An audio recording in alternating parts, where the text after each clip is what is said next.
Hello there, Amanda Hector here, founder and lead trainer of Fusion Training, the recruitment training experts. Now in today's video blog, I wanted to talk to you about the concept of increasing sales, which is probably a focus that a lot of businesses have right now. So increasing sales is simple, right? You just ask your team to make more sales calls and they'll come back with more placements. Well, sadly, that's not the case. And today we're going to work on debunking the flawed strategy of focusing solely on quantity of calls and offer key sales prospecting metrics for determining the true effectiveness of your team and your own sales activities.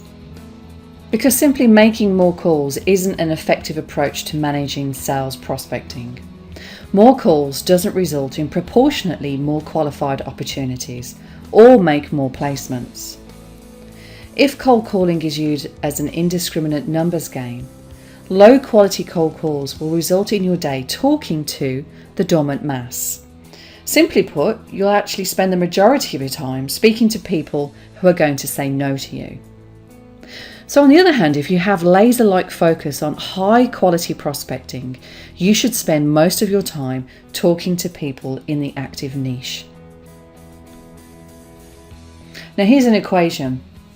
When you look at the input, behaviour and output of sales activities. Most of the activities you undertake can be measured in multiple ways.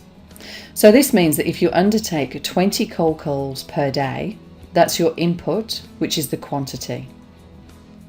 The technique, approach or success of those calls will relate to the behaviour, which is the quality. And this will give you your net result. So the qualitative standards for each activity that you undertake. What's the output? What did you gain from that?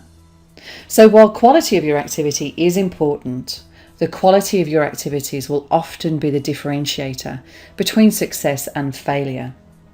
And you may recall in my last video blog, I shared 4 profiles with you. So here's one for you. We have the overcompensator. So typically an overcompensator in a soft economy or a tough climate would increase their sales activities, which is the right thing to do. But it's with a scattergun approach. So the input was high, the behaviour of the quality was low, the output and the results was low as well. So they looked at targeting unqualified prospects and there were poor outcomes and they worked long and hard, let's not forget that. So increased sales activities with this scattergun approach to unqualified prospects will result in really low conversion ratios. It's fine for me to sit here saying this, but let me just show you an example of how that ultimately impacts on the activities you do on your desk every day. So to give you an example of how the quality and quantity formula actually impacts on your time, on your desk every day. I'm going to show you an example of a tool that I use when I coach recruiters, when we really examine some historical data based on their conversion ratios and their billings over a period of time. So this is good to actually set future activity targets for yourself, but also to flag any areas for development, perhaps where conversion ratios are sitting at quite a low mark. We can identify some areas there perhaps that you would need to, for example, qualify visits better before you go and visit a client, or qualify cold calls better before you actually identify them as a viable prospect. And I'll explain a little bit more about that as we move through the calculations. But in this example, we have a new business sales target of $50,000. The average placement fee, let's just say to make life easier, is $10,000. Over the 90-day period, this demonstrates to me that I need to make 5 placements over that 90 days of new business. So we're just existing business put to one side at the moment. This is new business that we're looking for. So this is where it gets interesting here. So we're going to look at the conversion ratios as we push clients through the sales pipeline. So from every 10 contacts of cold calls, how many of those become viable prospects? People that you actually can and want to do business with. So if we quote a participant in a recent survey that I conducted, we worked on the basis that recruitment is a numbers game. So you need to make 100 calls to get 10 contacts to make 1 placement. So 100 calls to get 10 contacts, to get 10 viable clients is working on a 10% ratio. So let's just work on that as the assumption for these calculations. So we have a 10% conversion ratio on cold calls. How many of them become viable prospects? So from your viable prospects, how many of them become qualified clients, where there is a mutual understanding that perhaps you will do business with each other at some stage in the future? And out of those 10 qualified clients, how many of them will take the time to meet with you and allow you to have a look around their facility or their office? So let's start to increase the conversion ratios here. Let's say that 50% of the qualified clients that you deal with will accept a visit from you.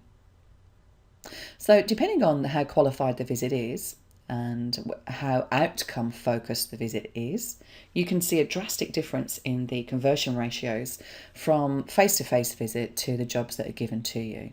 But let's assume that if a client spent time talking to you, that 50% of them will give you a job. Now, out of every 10 jobs that you have, how many do you actually place out of those?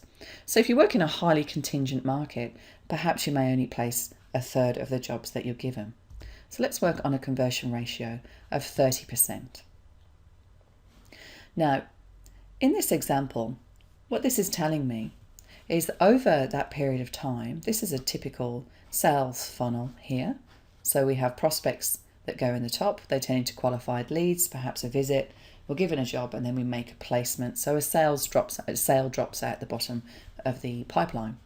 So it's telling me that I need 666 prospects, 66 qualified leads, 33 visits, 16 jobs, and 5 placements will eventuate from those statistics based on these conversion ratios. So over that period of time, I need to make contact with 6,667 people because my quality of call here, my cold call, is perhaps a low quality and the conversion ratio is low.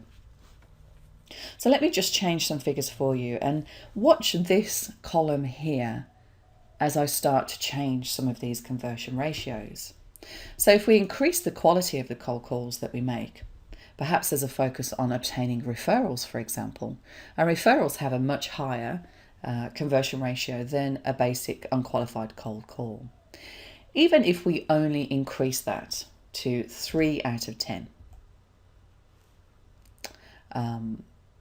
become the conversion ratios. The conversion ratio of 10 referrals that you have, 3 of them become a qualified client. Can you see how dramatically different the number at the top here has dropped down? We've already dropped down over 4,000 contacts for the 90-day period. Let's look at increasing our qualification of the clients. So let's just lift that to 3. So we're up to 30% unqualified clients accepting a visit because there's some common link between you and the customer. And if we only increase these other conversion ratios just by 1, so how many qualified clients will accept a visit from you? Sorry, let's just increase that to 6. And for every 10 minutes you go on, you get 6 jobs out of 10 visits. And for every 10 jobs, how many are placed? So even if we just keep that at a third, you can see the dramatic difference in activity levels. So we're increasing the quality here, which dramatically decreases the quantity. And that really allows you to focus on the other aspects of being an efficient, well-performing recruiter. As we move down here, you can see we need 154 prospects, 46 qualified leads, we need to go on 27 visits, we still need 16 jobs, and we'll make 5 placements. So if we increase this just by 1, you can see here we only need 12 jobs on average to make 5 placements over the 90-day period. So very simplistic, but it gives you a very clear idea on how low quality, high quantity sales activities can really affect the time, which is your most valuable asset, every day whilst working on your desk. So when we look at the previous example of the figures, and we had to cold call over 6,000 contacts and have over 600 prospects in our pipeline, those types of figures are unachievable on a consistent basis. They're not sustainable. And this is where you find recruiters that are continually chasing their tail. So this is where we look at changing the philosophy around the approach and the quality of the calls that are being made to clients. So when you look at the critical numbers calculator, the evidence is pretty clear. So why not take a look at your own critical numbers and see where your trends are?